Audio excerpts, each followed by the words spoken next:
أعوذ بالله من الشيطان الرجيم. بسم الله الرحمن الرحيم. Assalamualaikum warahmatullahi wabarakatuh. Terima kasih telah mengklik video ini sahabat. Sebelum mulai silahkan di-subscribe dan ketik amin. Semoga setiap yang menonton kisah ini, hatinya diterangi cahaya iman, rezekinya diluaskan, kesehatannya dijaga, dan keluarganya diberkahi oleh Allah. Amin ya robbal alamin. Pernahkah kamu mendengar tentang seorang pemuda dari masa lalu yang melakukan perjalanan panjang hanya untuk mencari seseorang yang bahkan belum lahir? Dialah Balukia, seorang pencari kebenaran yang hidup setelah wafatnya Nabi Sulaiman alaihissalam. Tapi tujuannya bukan sekedar mencari ilmu. Ia mencari Nabi Muhammad SAW, sang Nabi terakhir yang belum diutus pada zamannya. Kisahnya penuh keajaiban, petualangan melewati negeri-negeri gaib, makhluk-makhluk tak kasat mata dan ujian-ujian iman yang luar biasa. Kisah ini bukan hanya legenda, tapi sebuah simbol pencarian hakiki tentang cinta kepada Rasul dan tentang kerinduan akan kebenaran sejati. Ada banyak hadis yang meriwayatkan keutamaan dan kelebihan Nabi SAW. Di antaranya hadis yang diriwayatkan dari Abdullah bin Salam. Beliau SAW bersabda, ada seorang laki-laki dari kalangan Bani Israel bernama Balukia. Dia termasuk ulama dan pemimpin Bani Israel. Dia dapat membaca kitab suci, Zabur. Balukia hidup pada masa sesudah wafatnya Nabi Sulaiman alaihissalam. Setelah ayahnya wafat, dia menggantikannya sebagai pemimpin dan qadhi atau hakim bagi kaumnya. Selain itu, dia juga mendapatkan harta waris yang banyak dari ayahnya yang disimpan di suatu tempat. Harta warisan tersebut terdiri dari emas, perak, mutiara, permata, dan kitab-kitab orang terdahulu. Pada suatu hari, Balukia membuka tempat penyimpanan kitab-kitab. Lalu didapati di dalamnya ada sebuah peti terbuat dari emas yang terkunci dengan kunci besi. Dia meminta kunci kepada orang-orang di sekitarnya. Namun mereka menjawab, kami tidak tahu. Maka dia berusaha membuka paksa kunci itu.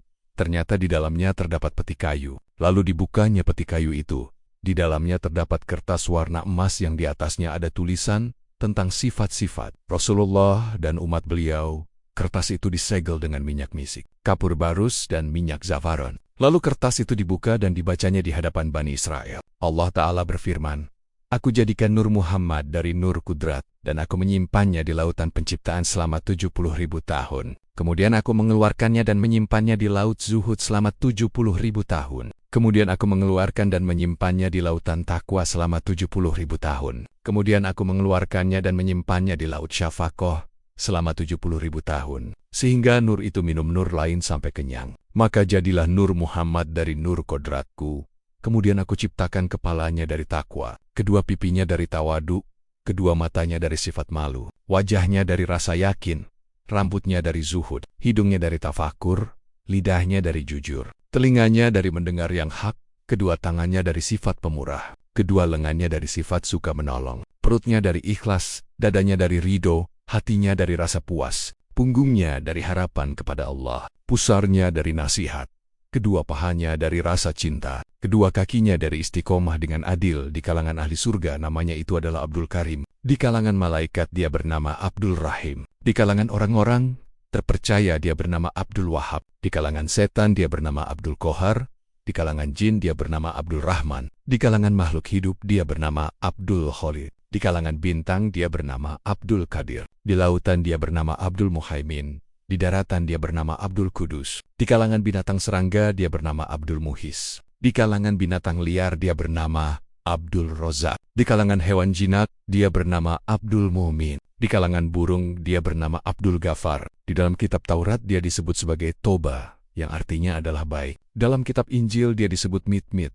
Dalam kitab Zabur dia disebut api yang menyala-nyala. Di langit dia disebut Ahmad, di bumi dia disebut Muhammad, di bawah tanah dia disebut Mahmud, di surga dia disebut Kasim. Di kalangan ahli neraka dia disebut Sayyidul Anbiya wal Mursalin, mataharinya para nabi dan rasul. Semua ini merupakan keutamaan dari junjungan kita Nabi Muhammad. Beliau adalah Sayyid atau pemuka orang-orang terdahulu dan orang-orang yang hidup di kemudian hari. Allah Ta'ala berfirman dalam hadis qudsi, sekiranya aku tidak menciptakan Muhammad, tentu aku tidak menciptakan surga neraka, matahari, bulan, bintang, arasi, kursi, lauh dan kolam, langit bumi, malaikat yang dekat pada Allah, para nabi, para rasul, siang dan malam, dan tidak pula arashku yang di atas air. Ketika aku menciptakan arashku, dan aku meletakkannya di atas air. Maka bergeraklah Arasy hingga ia berguncang di atas air. Lalu aku memerintahkan kepada malaikatku supaya menulis di pintu Arasy. Para malaikat bertanya, apa yang harus kami tulis? Aku, yakni Allah, berfirman lagi, tulislah lafaz, La ilaha illallah Muhammad Rasulullah. Tidak ada Tuhan selain Allah dan Muhammad adalah utusan Allah. Negeri yang damai dalam ampunannya, sehingga Arasy menjadi tenang dan tetap di atas air. Karena berkat Nabi Muhammad Sallallahu Alaihi Wasallam, sesungguhnya aku jadikan nur Arasy itu separuh dari nur Muhammad, dan nur kursi itu seperempat dari nur Muhammad, dan nur lauh itu seperlima dari nur Muhammad, dan nur kolam itu seperenam dari nur Muhammad, dan nur surga itu sepertujuh dari nur Muhammad, dan nur matahari itu seperdelapan dari nur Muhammad, dan nur bulan itu sepersembilan dari nur Muhammad. Maka Nabi Muhammad itu adalah nur dari nur, cahaya dari cahaya. Oleh karena itu, perbanyaklah bersolawat kepada Nur Muhammad. Kedudukannya itu dekat kepadaku dan dicintai di sisiku. Sungguh Muhammad selalu bermunajat di atas Arasy. Jarak antara aku dan dia bagaikan anak panah dengan busurnya, atau lebih dekat dari itu. Dia dapat berbicara kepadaku dengan 99.000 kalimat atau bahasa.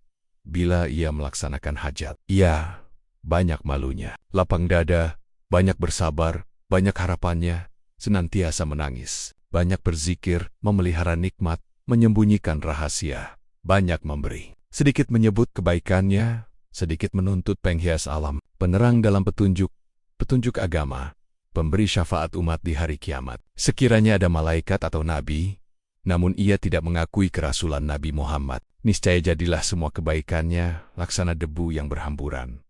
Lalu Bulukiya menceritakan dan membacakan kisah Nabi Muhammad kepada kaum Bani Israel. Ketika mereka mendengar hal itu, mereka semua mengerti bahwa hal itu adalah mujizat Nabi Muhammad Shallallahu Alaihi Wasallam. Lalu Bani Israel berkata, Hai Bulukiya, sekiranya kamu ini bukan pembesar kami, dan bukan pemimpin kami, serta bukan guru kami, tentu kami gali kubur ayahmu dan akan kami keluarkan dia dari kuburnya, serta kami bakar dia dengan api, karena ia telah menyembunyikan kebenaran dari kami. Kemudian Bulukiya berkata, Wahai kaumku, janganlah kalian tergesa-gesa. Sungguh ia telah pergi meninggalkan dunia. Janganlah tergesa-gesa. Sungguh telah menerima dosanya dan dia merugi, baik dalam urusan agama maupun dunia. Dia lupa menyampaikan berita tentang sifat-sifat Nabi Muhammad. Kemudian, setelah Bulukiya mengetahui berita tentang sifat-sifat Nabi Muhammad, maka segera hatinya sangat merindukannya. Bulukiya berkata, Selagi aku hidup, aku harus mencari Nabi Muhammad sampai aku dapat menemukannya. Setelah itu, Bulukiya tidak mau makan ataupun minum, dan tidak pula bisa tidur karena cinta dan rindunya kepada Nabi Muhammad Sallallahu Alaihi Wasallam. Kemudian Bulukiya pergi ke rumah ibunya setelah memberi salam, lalu dia duduk di samping ibunya. Ibunya bertanya, Ada perlu apa kamu datang kemari? Bulukiya menjawab, Wahai ibu, aku datang hendak memberitahukan suatu kabar yang sangat aneh. Apa itu?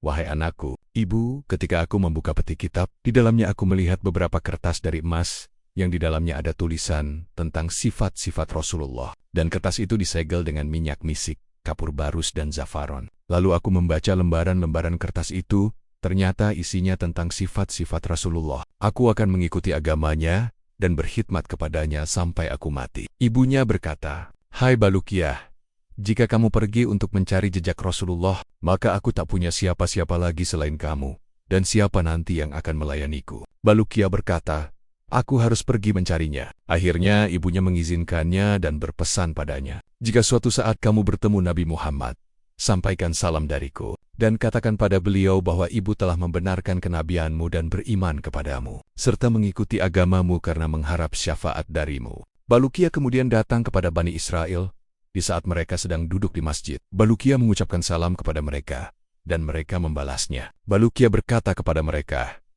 Wahai kaumku, aku ingin pergi untuk mencari jejak Nabi Muhammad. Aku akan masuk agamanya dan berkhidmat kepadanya sampai aku mati. Bani Israel berkata, Wahai Bulukiya, jika kamu pergi untuk mencari jejak Nabi Muhammad, maka kepada siapa kami bertanya jika kami menghadapi kesulitan dalam urusan agama? Bulukiya berkata, Sungguh aku harus pergi mencari Nabi Muhammad. Akhirnya mereka pun mengizinkannya pergi. Mereka berkata, Wahai Bulukiya, jika kamu bertemu Nabi Muhammad, sampaikan salam kami kepada beliau, dan katakan kepada beliau bahwa Bani Israel telah membenarkan kenabianmu dan beriman kepadamu serta mengikuti agamamu karena mengharap syafaat darimu. Setelah itu Balukia meninggalkan mereka dan masuk rumahnya. Lalu dia menjual harta bendanya, kerbau, kambing, domba dan harta lainnya untuk bekal perjalanan. Ketika istrinya tahu bahwa Balukia akan pergi mencari Nabi Muhammad, dia berkata, "Wahai Balukia, jika kamu bertemu Nabi Muhammad, sampaikan salamku kepada beliau, dan katakan kepada beliau bahwa keluargaku telah beriman kepadamu dan masuk agamamu karena mengharap syafaatmu setelah menyiapkan bekal." Balukia memulai perjalanannya menuju Syam. Ketika memasuki negeri Syam, dia melihat banyak orang di sana. Setelah dia sampai di depan mereka, maka dia memberi salam. Mereka pun menjawab salamnya dan bertanya padanya, "Siapa kamu, hai orang asing yang baru datang?" Balukia menjawab, "Aku dari Bani Israel. Aku datang ke sini untuk mencari Muhammad." Mereka bertanya lagi, "Siapa Muhammad?" Balukia menjawab, "Muhammad Rasulullah, ciri-ciri dan sifat-sifatnya begini dan begini." Setelah mereka mendengar tentang mukjizat Nabi Muhammad SAW, mereka berkata, "Sekarang kami beriman kepada Nabi Muhammad dengan risalahnya dan kami masuk agamanya." Mereka pun berkata, "Wahai Balukia, bila kamu bertemu dengan Nabi Muhammad, sampaikan salam kami kepada beliau dan katakan pada beliau, sesungguhnya penduduk Syam telah beriman dengan kenabianmu dan mereka masuk agamamu." Balukia selanjutnya menyusuri seluruh negeri Syam. Dia masuk dan keluar dari satu kota ke negeri lain, dari satu kampung ke kampung lain, untuk mencari keberadaan Nabi Muhammad dan di mana tempat tinggal beliau. Setiap orang yang ditanya selalu menjawab, "Kami belum pernah mendengar nama Muhammad dan sifat-sifatnya, serta kami belum tahu di mana beliau berada." Kemudian Balukia keluar dari perbatasan kota Syam untuk melanjutkan perjalanan mencari Nabi Muhammad. Setelah keluar dari negeri Syam, Balukia menyusuri kota Al-Bazar dan kemudian Al-Akor. Dia juga menyusuri lembah dan gunung sehingga dia sampai ke dasar bumi. Di dasar bumi itu ada beberapa ekor ular yang besarnya seperti unta dan sangat panjang. Ular-ular itu mengucapkan, "La ilaha illallah Muhammad Rasulullah." Tidak ada Tuhan melainkan Allah. Muhammad adalah utusan Allah. Ketika ular-ular itu melihat Balukia, mereka bertanya kepadanya, "Wahai makhluk, siapa kamu dan siapa namamu?" Balukia berkata, "Saya dari Bani Israel dan nama saya Balukia." Mereka, para ular, bertanya lagi, "Apa Bani Israel itu?" Balukia menjawab, "Dari keturunan Adam." Mereka berkata, "Kami tahu Nabi Adam, tapi kami tidak tahu Bani Israel." Balukia bertanya, "Wahai para ular, sejak kapan kalian di tempat ini?" Mereka menjawab, "Kami di tempat ini semenjak Allah menciptakan tempat ini." Balukia bertanya lagi, "Mengapa Allah menciptakan kalian?" Para ular menjawab, "Allah menciptakan kami untuk memberi balasan kepada para hambanya yang bermaksiat, yang meninggalkan sholat, mengikuti hawa nafsu, tidak mengeluarkan zakat, meminum khamar, dan mereka lupa taubat."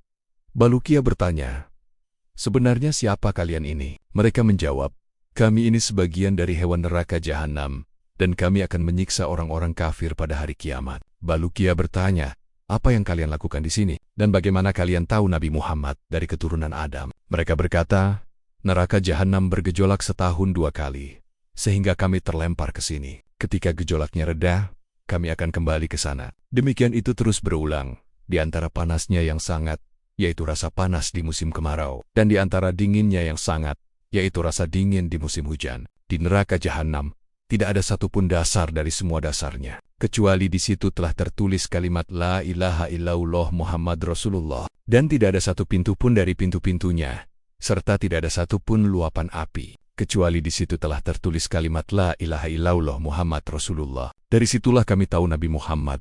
Balukia bertanya, "Hai ular, adakah di neraka jahanam ular-ular lain yang seperti kalian, atau yang lebih besar dari kalian ini?" Mereka berkata, "Sungguh di neraka jahanam ada banyak ular. Jika salah satu dari kami masuk ke hidung ular tersebut, lalu keluar dari mulutnya, ular itu tidak terasa karena sangat besarnya." Setelah itu Balukia mengucap salam perpisahan dan meninggalkan ular-ular itu.